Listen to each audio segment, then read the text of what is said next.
होने के बजाय बढ़ता जा रहा है। पुलिस लाख दावे करे लेकिन अपराधी बेखौफ होकर वारदात को अंजाम दे रहे हैं। इसी बीच शुक्रवार को अंबाजरी पुलिस थाना क्षेत्र के रामनगर में हत्या की वारदात सामने आई है, जहां एक युवक को चाकू से गोदकर मौत के घाट उतार दिया गया है।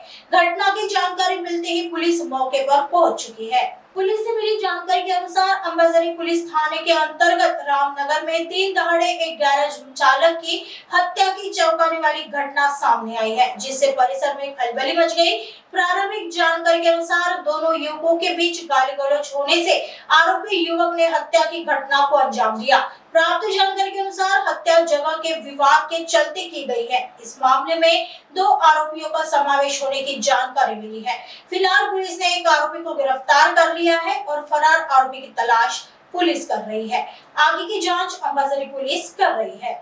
त्याच्यामध्ये आरोपी आणि मयत हे जो मयत आहे गेल्या 18 वर्षापासून या ठिकाणी त्याचं गॅरेज चालवतो आणि जो आरोपी याच्यामध्ये आहे तो गेल्या 7 ते 8 वर्षापासून या ठिकाणी भाजी मंडईचं दुकान लावतो। त्यांच्यामध्ये जो आरोपी आहे तिवारी, जो भाजी मंडई विकतो, त्याचा जो दोस्त आहे तोही त्याच्यासोबत या ठिकाणी बसलेला होता। त्या ठिकाणी काय शाब्दिक त्यांचा शिवीगाळ झाली आणि शिवीगाळीचं रूपांतर मारामारीत झालं।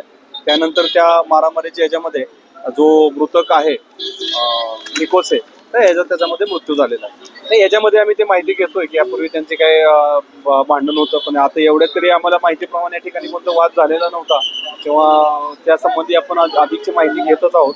पण इन्स्टंटली त्यांच्यातल्या वादाबाबत आपल्याकडे आतापर्यंत तक्रार आलेली नव्हती।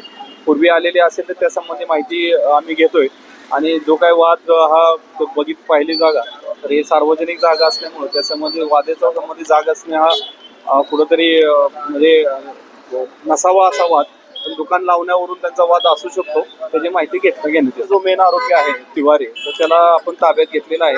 आणखीन एक आरोपी आहे, त्याचा शोध सुरू आहे।